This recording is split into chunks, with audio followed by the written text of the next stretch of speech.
Hi friends, it's Miss Torres here.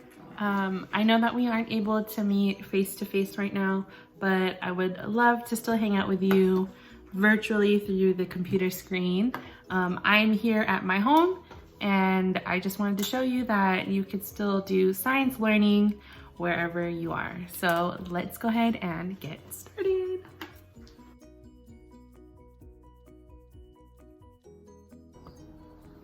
All right, so I wanted to ask you, if you needed to drop this box of supplies from an airplane down to some firefighters that needed help, what do you think could happen? I personally think if I were to drop a box all the way up from an airplane, the box could shatter and everything could spill out, right? So what could we do to help solve this problem? Maybe we could use a helicopter to land the supplies, or maybe we could use a parachute to help get the box to gently arrive on the ground. If you thought of a parachute, what exactly is it and where have you seen one? A parachute is like a big sheet that carries things to the ground slowly. Skydivers use parachutes when they jump out of airplanes.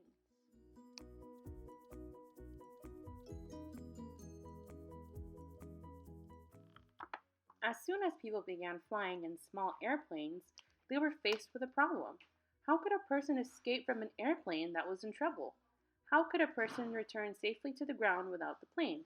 Or how could anything else that you wanted to send from a plane get back to the ground and land safely?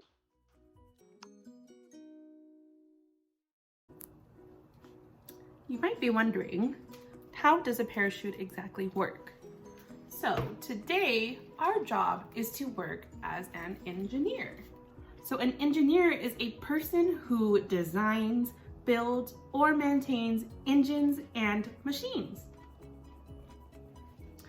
I'm going to show you how to make your own parachute from things that you could probably find around your home. So let's go take a look at what we are going to need.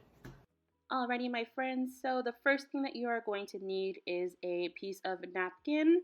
Here I am using a piece of Kleenex, which would work fine. We also need a paper clip, something that you can tie some string around, which I'll show you in a second. I have 4 pieces of string that's about 45 centimeters long. You could probably use yarn or floss, anything that you can find, and some good old tape that you can see that I'm modeling here. Alrighty, so I'm going to show you how to assemble your parachute. So here I have my Kleenex, which is acting as my canopy, and I have my 4 pieces of string. What I'm going to do is I'm going to take some tape, and I'm going to tape it down 1 string per corner of my canopy. So here I am taking my tape, and I am going to make sure that I tape it onto the napkin. If some of the tape comes off on the sides, it's okay, just tuck it back onto the other side, and I'm going to do it for the other 3.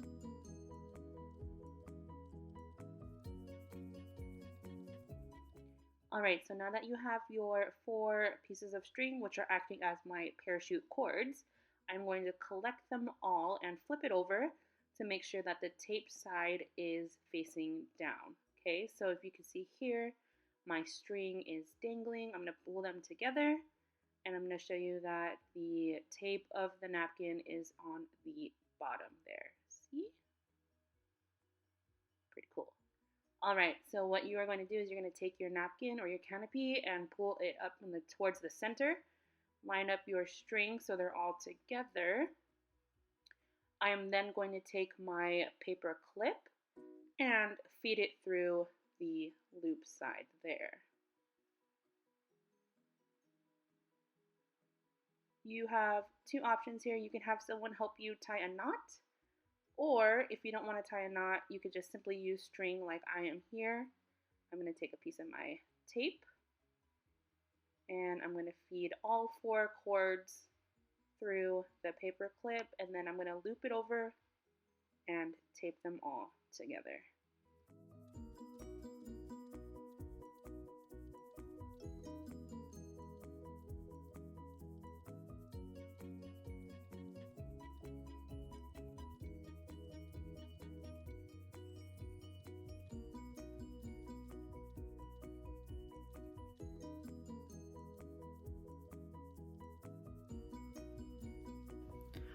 Whew.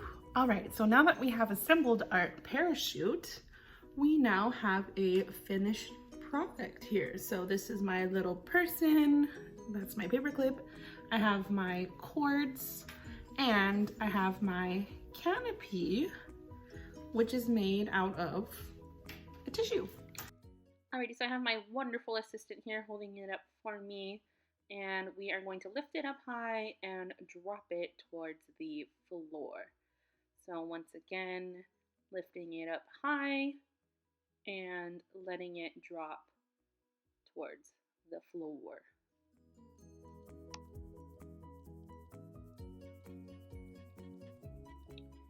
So if you notice, everywhere around you is full of air. Anything that falls has to push its way through the air.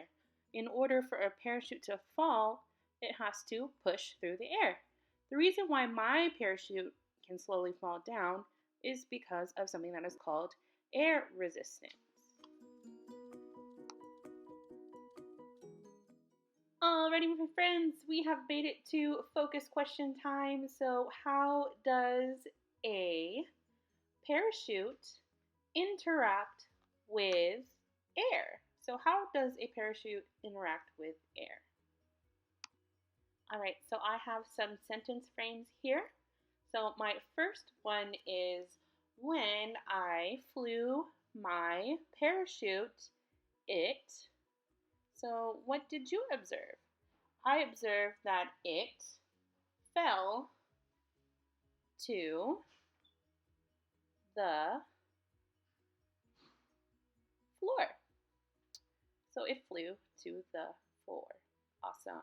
My second sentence is, the parachute floated down slowly because of what?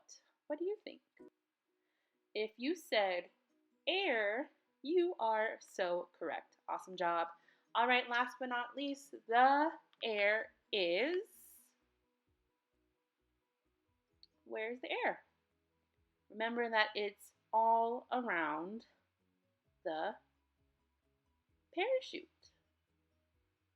Awesome job, my friends. And if you want to fancy it up, you know that I love drawings or illustrations, so that's what we are going to do next. I have a quick speed draw of here, my parachute. Awesome. Well, that was so much fun creating my own parachute and being an engineer for a little bit. So I would love to see what you come up with if you decide to make your own parachute at home. Go ahead and make sure that you take a picture, send it to your teacher. That would be an amazing thing to see. So it's been so much fun getting to hang out with you guys for a little bit. Just know that I miss you all so very much, and I will see you soon. Until then, be safe as always, and I'll talk to you later. Bye.